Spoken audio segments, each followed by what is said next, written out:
Wese fi uje ko indaya? Ndewe. Yesi ndi indaya. Ndi umukira wazo. Iyo ushaka kurongora. Yesi nje nago ndi indaya ndi umukira wazo. Urongora. Kandi ndi umukira w'indaya. Yego. Nta kintu na kimwe ku isi kuri iyi si ya Nyagasani. Kiryoha nko gukora kwaje. Kwaje biraryoha. Ni ukuri kw'Imana. Ni ukuri nibyo bya mbere biryoha. Safi biraryoha. Wenda nta wabikora atariye.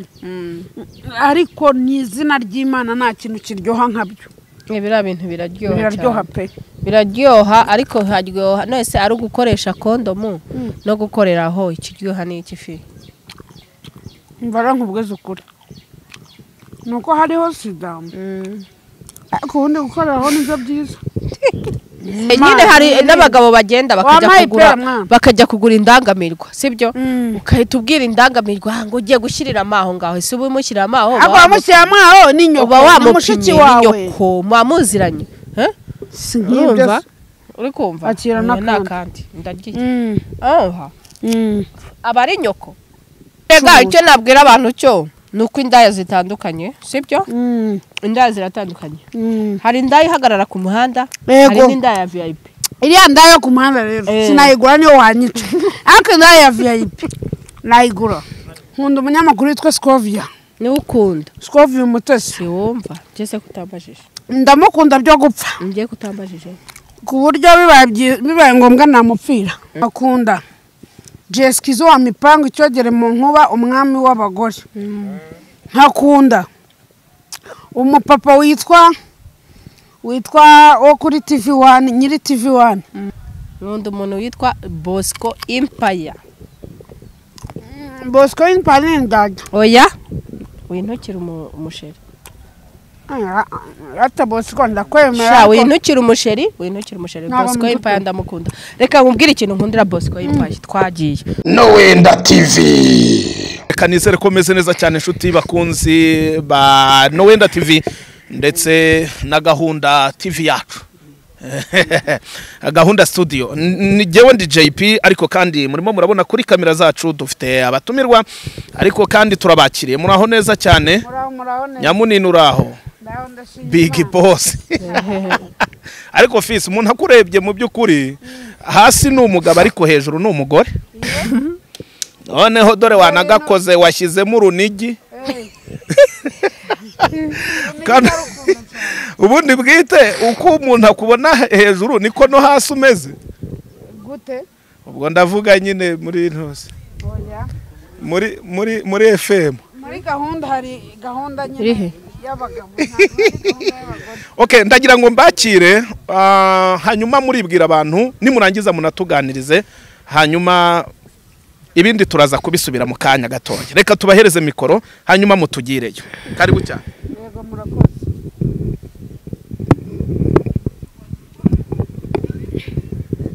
ya umeze se sheri neza biracamo biracamo ntago twari duherukanye cyagiye turi mu kiganiro kera cyane hashize iminsi none se nabayihugiyeho kirahumeka kirahumeka neza kabisa ubu wagiteye parufe uranacyoza ufata na situruwaya uragikuba situruwaya yewe nagikubye byadanje aho koko yewe ndumva ari sawa ndwaye grippe yo pole sana igiki nanjye kumva icyuririze nayanduye igikundiro nicyo twavuga uzavuga ko wogeje ikikundiro ukafata situruwayi ukagikuba hanyuma ukanagitera parufe ndacyoza none se ubwo wava mu rugo utoze ntago bibaho andi makuru ni meza nta mugabo se wari wamuna nyine kuri ya gahunda oya nta mugabo fi kubera iki se ntawe umugabo nshaka ni wowe koko se nanjye ko marira numvishe ngo uzi guhahira urugo urugo ndaruhahira rega buriya ikintu nakubwira nakubeshya uzi guhaha umugabo uzi kurya ni nawe uzi guhaha uzi kurya kasha mise nandura grippe ndagaza uranyandusha nukuri kw'Imana uranyandusha nzi kurya ukunda iki nkunda ndagikunda igiki icyubahiro kwa systeme naho nkakunda ariko ufite telefone nziza murakoze cyane no kubera Imana byose irahenze pe igura 500 bayita nayatanga bayita Google Pixel nayakura hezana 8 Pro ufite phone nziza man phone nanjye nzayigura urumva hanyuma no kuvuga ngo nkanakunda nyine isamake inkoko ibirayi agafiriti uyu ni ndefi imboga z'ibyatsi uyu ni inde uwo nguwo uno umuntu wanjye abaheze umuntu wanjye wa hafi cyane umugore wawe oya ntago ari umugore wanjye numva namugira wowe ego se ajya utume ndara kuri parafu manitse amaguru kuri parafu byanyabyo cyane kuba narongorwa n'umusitari nkawe ariko uwanyereka turyamanye rwose nabwazajya bucya kwa kundi umuntu aba ameze turyamanye se kuza gutya nkahita nkubona nkahita mbona iyo sura yawe byansaba kugura amatora nini cyane iyo nzobe yawe ariko tubyaye umwana yaza ari mwiza pe ngase tumubyara dore ndi mu burumbuke yaza ari ikibonge yaza ari inzobe yaza ari mwiza mwiza fi tubyare se rahira koko suri seriye nyamara wanama nyamara ntago hari ugakwakwanya wabishobora gutera inda ko wa undi yagiye kutamutera inda inda nicyo kintu cya mbere nashobora gutera kuko buriya inda ntago bisaba ngo ukore pare kwa cini nyine cyane wivunagure buriya aho uzishyize hose zihita zigenda mbese fi ubu ubasha gukora gahunda ubu urabibasha ndabibasha uri munini cyane cyangwa barayomba ahubwo ni nanjye ubizi ubwo ubikoreye umuntu ntiwamupfubya njyewe kubera iki namupfubya se si ubwo byakwinjiramo neza cyane ntabwo yakwinjiramo wahera he nyereka uko nahera he nagira namwunamisha wakubika umutwe yagira namumanura nnyo ikajyamo se ikajyamo itajyamo ni ukuri ni gato wanyeretse se amara mfite umuneke munini ni ukuri ako sha wavuye iwanyu udahaze ayo mapera nanyu nzanire wavuye iwanyu udahaze ko mbona amapera y'abandi yamaze niko ni ukuri nabikora neza cyane kandi byigiye imbere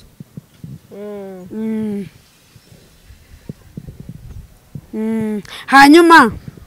tuvugisha ukuri kuva wavuka umaze kuryamana n'abagabo bangana iki barenze 100 nk'igitanu kuki azi ko bajya bavuga ngo zirenze ngo umuntu arasara reka barabeshya aba mbona uri muzi usarishwa n'iki se ahubwo reka harabura izindi nk'igitanu kugira uzuze umubare amahaye nese ufite umugabo cyangwa nge nta mugabo ngira kubera iki se kandi mbona uri mwiza umugabo ntawe uribana mu nzu ubu rero tugomba kugushakira umugabo ngaho se cyane nanjye nkamukubera ariko ikibazo oya nge nzajya nza nyene mu minde bite nkora kwa pare kwaje uhite wigendera utega moto ahubwo bana mudukurikiye murabizi neza yuko uyu mukobwa usa gutya mwiza gutya nta mugabo afite kandi afite kwa pare kwa cindo ni gutya do ni umugusiro kandi abagabo nicyo umugasiro ni umugusiro bavuga umugusiro ni kinini cyane rahira ufite igikundiro kinini cyane kuri Imana ishimwe pe niba ufite nimba ufite nese fi urateganya kuzashaka umugabo ryari nk'umugore ryari umugore mbo ubundi jewe ku giti cyanjye numva nta mugore nazashaka kuko abagore barambabaje kandi cyane kandi uba wabahahiye ngo uziguhaha nziguhaha pe ngerega ndi umushi ndi umwana w'umushi papa wanjye ni umunyacyangugu mama wanjye ni umunyagikongoro ahantu bita ubu wasigaye bahita muri Butare ariko mama wanjye ni umunyagikongoro ahantu bita muri Nyaruguru urahazi niho avuka ako ntabwo ari haba ni umugore mwiza muremure nanjye ngo muremure mugufi urumva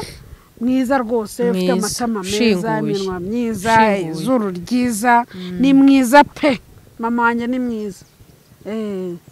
n'abandi bantu ngewe bose abandi bantu tuvukana ni beza gusumbya ngewe ni munini nawe nkawe mama wanjye oya ni mutoya mama wanjye afite ibiro 50 yari afite 40 ariko ubu yiyongereho agacumi nawe urumva ko ari basigaye afite senkana nese kubyibuha gutya byarizanye kubyibuha gutya rero ubu ngewe navutse nanutse noneho ngewe nyiri umwana nariye ibintu byinshi nariye ingurube nubwo ndi umusiramu ariko nyiri umwana naryaga ingurube nariye ingurube indya amandazi menshi nywa amata menshi navutse ngewe navukiye Kacyiru hano i Kigali munuza Kacyiru mu Kanserege ariko mfite imyaka 4 ndi umwana mfite imyaka 4 banjyanye kwa sogokuru niho nakuriye ninywera amata ni nayo mpamvu ngewe njya abantu benshi cyane bajya bibaza ku myaka yanjye ngo se fisi ufite imyaka ingahe mfite imyaka 40 ariko ntago wabimenya mu nsheraminye imyaka 40 urabeshya ni izina ry'Imana ntago mbeshye mfite umwana ariko ntago ndamwemera neza ko ari uwanjye ndashaka kujya muri check up ufite imyaka 40 imyaka 40 urabeshya nimba udafite imyaka nka 30 niyo ufite ngewe 30 mfite 40 noneho rero numva ukuntu rero sasa byagenze naragenda rya ibintu byose mbonye nkarya noneho buriya no kuvuga ngo amaraso y'umuntu hari umuntu uba ufite amaraso mato nyine atuma uba mutoya hakaba n'umuntu uba ufite amaraso nyine yagira ibintu arya nyine bihuye na ya maraso agahita abyibuha rero nanjye narariye ingurube ibiki ibintu byose icyo mbonye sintoranye ndagenda ndabyibuha koko ariko byavuye ku maraso ntabwo byavuye kuba wenda ku byo nariye kuko hari abantu benshi cyane twasangiye kandi batoya batabyibushye n'ubu hari murumuna wanjye uba mu ngabo z'u Rwanda urumva nawe ni mutoya nawe arananutse afite ibiro 45 yego muravukana mu nda turavukana mu nda ya papa na mama banjye nibo nawe papa na mama biwe ariko ko twasangiye izo ngurube tugasangira ibiki n'ibiki tugasangira ibipfuya n'agasani byose ko atabyibushye igihe akaba ari jyewe ubyibuha umubiri urizana umubiri urizana ni ukuvuga ngo rero wa muntu we uri kutureba ntuzifate ngo wiyange cyangwa ngo uvuge ngo iki na ngo iki ngo ni ukubera ko ubyibushye niba ubyibushye ahubwo shaka agakobwa gato gukora neza ibiro bingahe by'ibirayi oya ngende mu bantu ba mbere badakunda ibiryo byinshi yego batarya ibiryo byinshi ni ukuri urya bikeya njya ibiryo bike ngisahane wenda yuzuye ariko itari bya bindi bafata igisane ngo bagipakire no hejuru nka byandi by'abakiga bo mu ukanywa iki ngiye kuvuga abantu b'abandi rwose nari kuzabaki urumva ngewe indya ibiryo bikeya biringaniye ntago ndya nyine nk'umuntu uzapfa ejo cyangwa ngo nk'ababandi nabonye banywa inzoga bakazinywa nk'abazapfa ejo cyangwa bagakora ivi na ivi nk'abantu bazapfa ejo cyane cyane buriya nka nzovu na yaka bakora ibintu nk'abantu bazapfa ejo bariya bakunda n'inzoga ubundi gukora ibintu ni ukubikora gake warya ukarya gake wanywa byeri ukazinywa gake witonze nta hubuhubu ariko se ukunda byeri Kanyombye niwe wigeze kumbwira ngo niba ari hubuhubu ngo iba mu ihene igenda nzanira rirapera mwana ngo hubuhubu iba mu ihene ngo nta muntu w'umugabo ugira hubuhubu niko Kanyombye yambwiye nereza nirire mwana wa mama sana hano shaka twihekenye uzi kunaga ndagaswe nta kintu na kimwe ku isi kuri iyi si ya Nyagasani kiryoha nko gukora kwaje biraryoha ni ukuri kw'Imana ni ukuri nibyo bya mbere biryoha safi biraryoha wenda nta wabikora atariye ariko ni izina ry'Imana nta kintu kiryoha nkabyo biriya bintu biraryoha pe biraryoha ariko haryoha nese ari ugukoresha kondomu no gukoreraho ikiryoha ni ikifi mbara nkubweze ukuri nuko hariho sida ariko ubundi gukoreraho nibyo byiza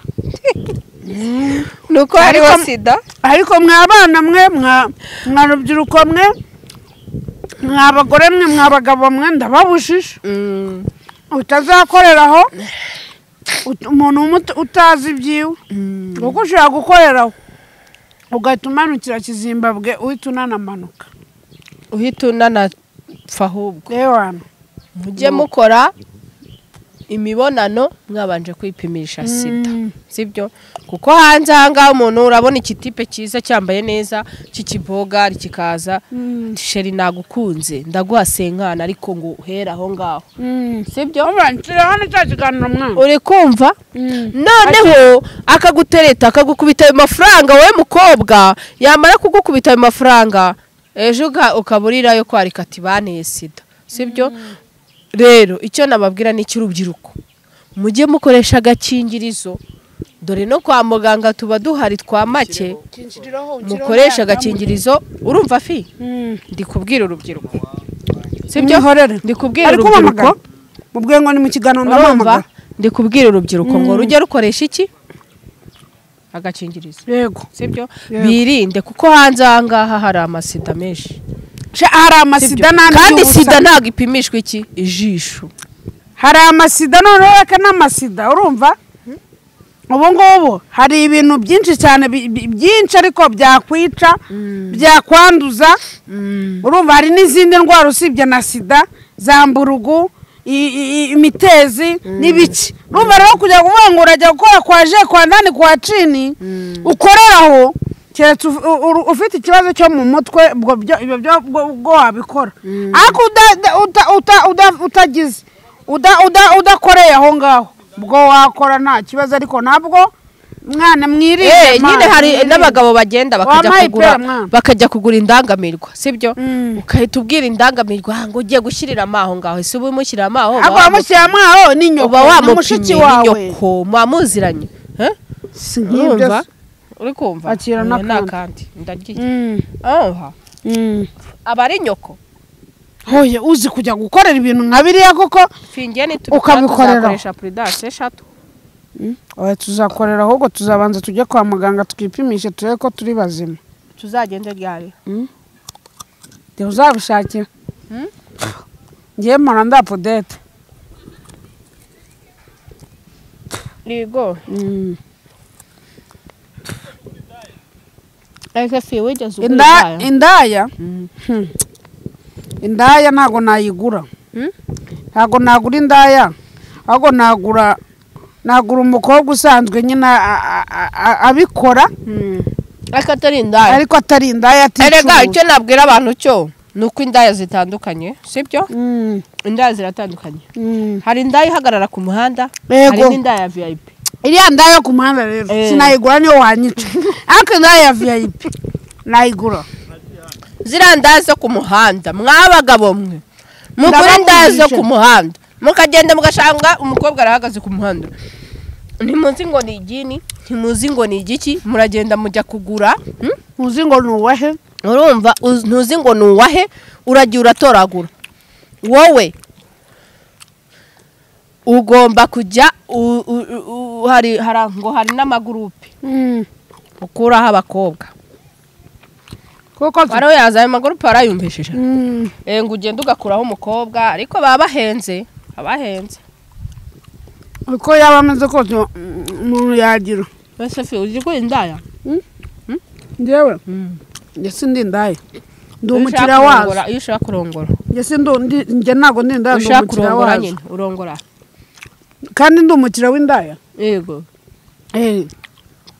njyewe iyo umuntu ambwiye ngo uri indaya ati sindi indaya ndi umukiriya wazo kuko iyo nshaka indaya usibye ko ntago ngo ibyo ibintu ntari nakora kuva navuka kurongora indaya ariko ingahe kwishyuza gukora kwaje kwa ndani kwa chini nkoresheje nako mane ni byinshi nta nubwo wayamuha washyushye wayamuha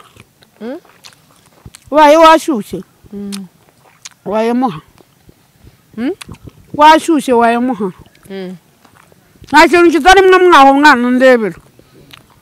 ariko ufite ishakoshi nziza ndashakoshi uzi ko wajyana iyo ababyeyi bajya kwa muganga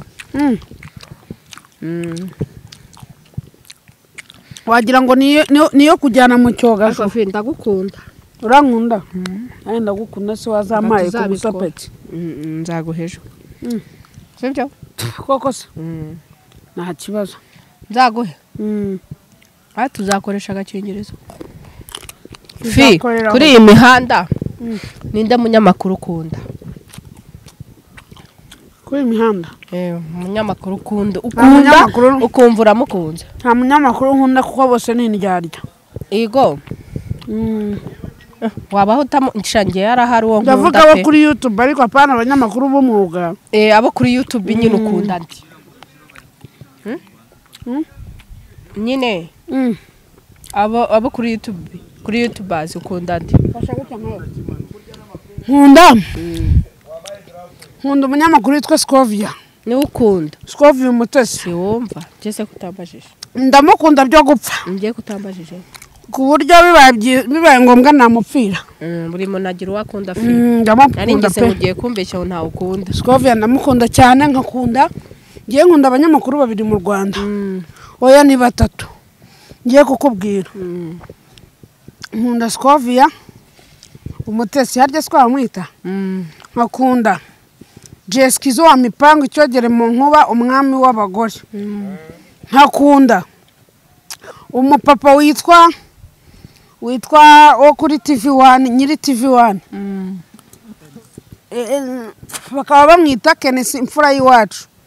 abo bagabo nibo abo bantu ko ari batatu nibo nkunda abo kuri YouTube nta numwe nkunda ko bose ni indyarya ngesha nanjye nkunda umuntu umwe pe nkunda umuntu umwe kuri YouTube ni nawe nkunda kureba ibiganiro nkunda umuntu witwa Bosco Empire ni indyarya oya wintukira umusheri ata Bosco ndakwemera wintukira umusheri Bosco Empire ndamukunda reka nkubwire ikintu nkundira Bosco Empire twagiye Bosco Empire sibyo n'umuntu utajya umukurikirana ujye umukurikirana Bosco Empire avugisha ukuri ikintu nangira Bosco Empire arasesengura bye ese nkubwire ikintu nangira Bosco rero Empire kandi by'ukuri nanjye mvugisha ukuri bimvuye ku mutima kundiba none ko yangu byembere Bosco Empire ikintu mwangira Bosco ni indyarya Bosco avuga amakuru atariyo ntago aba ari yose buriya hoya harayavuga ariyo hari nayavuga atariyo jewe kuva babeshera DJ Brian nanjye ngo DJ Brian anje mate kuko man umbabara uzacemo iryo jambo kuva babeshera dore imbogo ngo dore imbogo ngo bya nibyo ari kwikoresha ngo nibiki sibyo ni izina ry'Imana nahise mwanga Bosco Empire wahise umwanga naramwanze byo gupfa kandi njye mvugisha ukuri sinyambeshya none se reka nkubwire wamubabariye ngiye ko mukunda basi ngiye nkunda Bosco Empire byo gupfa Bosco Empire singukunda pe ndamukunda ngiye Bosco Empire kandi namukundaga ikintu nakwangiye Bosco Empire oya reka abanyamakuru baba bari gucuruza abanyamakuru bari ko bankozeho ikiganiro umuntu yapfa bagata bahurana ibikamera ku murambo bankozeho ikiganiro baravuga ngo ndindaya yahe mu biziriko sibyo ariko kandi si no mu biziriko usibye gutambuka nigendera mva rero nkugira inama je ntago njewe nigeze ratinjira mu biziriko mva rero nkugira inama uzakwitumaho uzamwiherereho urukunyumva ko rwanzonze nabyo remo rumva umuntu uzaza akakwicaraho kuri YouTube akagukoraho ikiganiro nawe uzicara umwiherereho ubundi baca umugani mu kinyarwanda ngo inuma y'i Burundi yabwiye yo mu Rwanda ngo huguha nanjye rero ngomba kuguha yo wampaye Imana ibaho umugisha ndabakunda hanyuma mugena mukore subscribe kuri Fisi Nyamunini TV mukore nakazogera kugira ngo muzajye mubona notification hanyuma mumfollowing kuri Instagram ni Fisi Nyamunini TikTok ni Fisi Nyamunini hanyuma Facebook nayo ni Fisi Nyamunini Imana ibaho umugisha nimero yanjye ni 0788 9911 79 ndabakunda cyane mwese